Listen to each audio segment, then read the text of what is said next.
이재명 후보가 좀 다소 주춤하는 사이에 김문수 후보와 이준석 후보가 지지율 상승 추세를 보이면서 국민의힘에서는 판을 뒤흔들 최후의 카드로 이 단일화 작업에 주력하고 있습니다.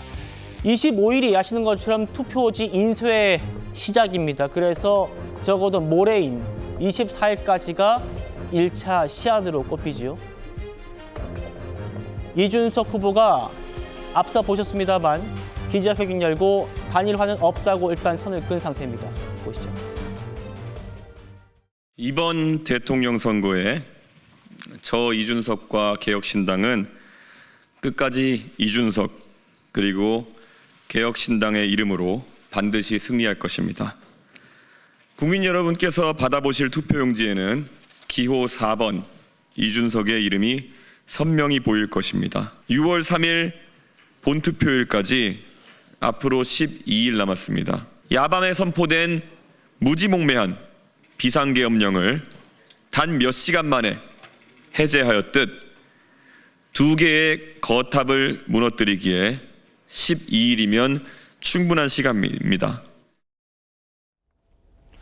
자, 이준석 후보가 조금 전 1시간 전쯤에 기자회견 열고 단일화는 없다고 못 박았습니다. 그 근거는 어떤 걸지 아침에도 이런 얘기를 했었거든요. 이어서 듣겠습니다. 제가 아침에 단일화 관련해가지고 너무 국민의힘 측의 언플이 심하고 그 언플을 통해가지고 또 많은 문의가 오고 그래서 실질적인 선거 준비가 지장받고 있다는 생각에 제가 핸드폰에 이제 통화는 다 차단을 이제 해놓은 상태고요. 단일화 관련 질문 이제 안 해주셔도 될 것 같아요. 예, 그거는 의미가 없다 이렇게 말씀드리고요. 상당히 공신력 있는 기관들의 연합체인 NBS 조사에서 10%대의 지지율이 나오기 시작했습니다. 결국 지난 토론 이후로 한 주 동안에 한 3% 정도의 순상승이 있었다고 볼 수 있을 텐데요. 저는 이 속도가 가속화될 것이다 이런 생각을 하고 있습니다. 대선 당일까지는 모든 전화 받지 않겠다. 폰 다 연락 오던 사람들 차단하겠다.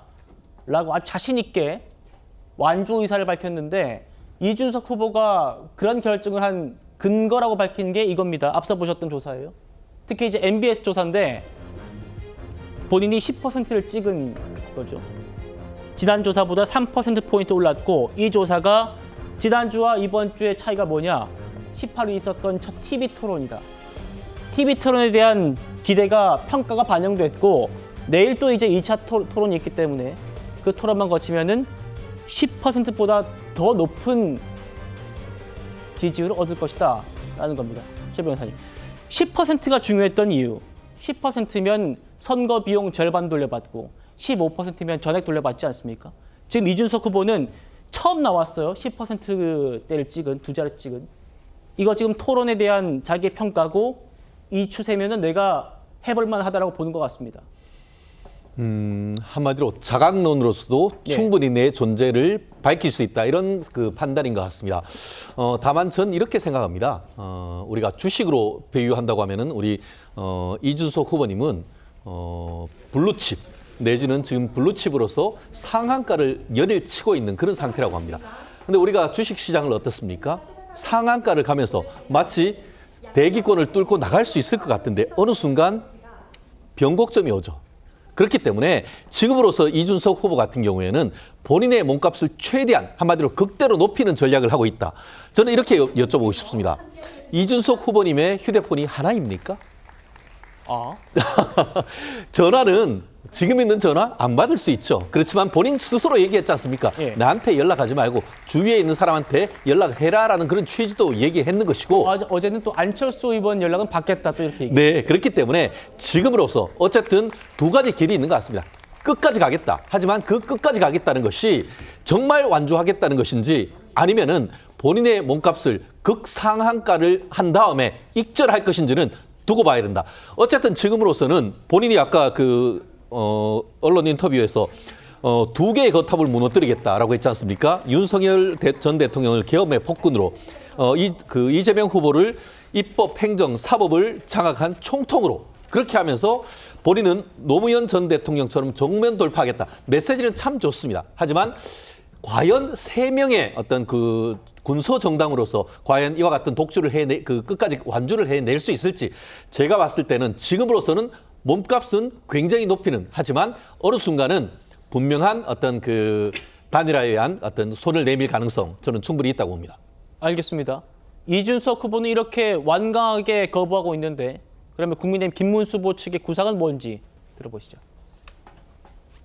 단일화 국면으로 이루려면 일단 이준석 후보와 김문수 후보의 지지율이 급상승하고 그것이 예. 단일화를 통해서 정권 획득이 충분히 가능하다는 확신이 서야 할 것입니다. 그리고 그런 경우에 보수 진영 내에서 단일화 압박이 있을 것이고 그러면 단일화의 가능성은 높아질 거라고 생각합니다. 이준석 후보의 입장에서는 아마 최소 2차 TV 토론이 있는 내일 이후에 여론 변화의 추이를 좀 볼 것이고요. 예. 그리고 이준석 후보께서 사실 완주해서 정치적인 존재감을 높이는 방향과 단일화를 통해서 보수 진영이 이 대선에 승리하는 예. 그 두 가지의 선택지를 놓고 어느 쪽이 좀 더 바람직할 것인가 이런 것을 알겠습니다. 종합적으로 판단하지 않을까 예. 생각합니다. 김 대변인님. 네. 그렇군요. 김문수 후보 측의 구상은 이거군요. 아니 지지율 이준석만 오르나? 김문수도 오르잖아. 김문수도 오르고 이준석도 오르면 둘 다 같이 올라서 둘의 합이 이재명 후보를에게 근접하거나 넘는다면 그때는 범보수 진영의 단일화 압박을 이준석이 버틸 수 있겠느냐. 이거 같습니다. 네.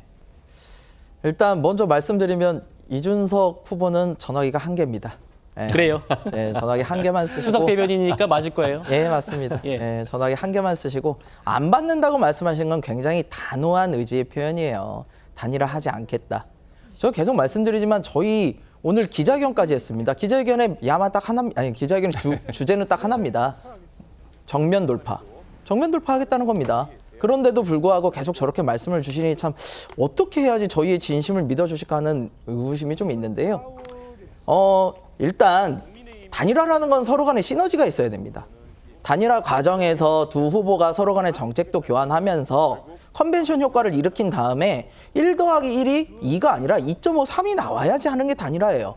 근데 죄송하지만 김문수 후보, 이준석 후보와 1대1 토론하실 자신은 있으실까요? 지금 얘기하는 건요, 단일화가 아니라요. 그냥 이준석 후보한테 후보 포기하라는 이야기로밖에 안 들립니다. 근데 그런 이야기를 저희가 어떻게 받아들일 수 있겠습니까? 그리고 지금 그걸 가지고 또 당 내에서 친한계, 친윤계하고 싸우시는 것 같은데 지금 대선이라는 큰 전투를 앞에 두고 안쪽에서 그렇게 당권 다툼이나 하시고 계실 상황이 아니잖아요. 그런데 그런 상황에서 무슨 빅텐트를 하겠다고 저희한테 자꾸 들어오라는 겁니까? 저희는 이 부분에 대해서 일단 내부부터 좀 정리를 하시고 저희는 단일화할 생각이 없으니 최대한 끝까지 서로 잘 해보자. 서로 끝까지 경쟁을 잘 해보자라는 말씀을 드리겠습니다. 예.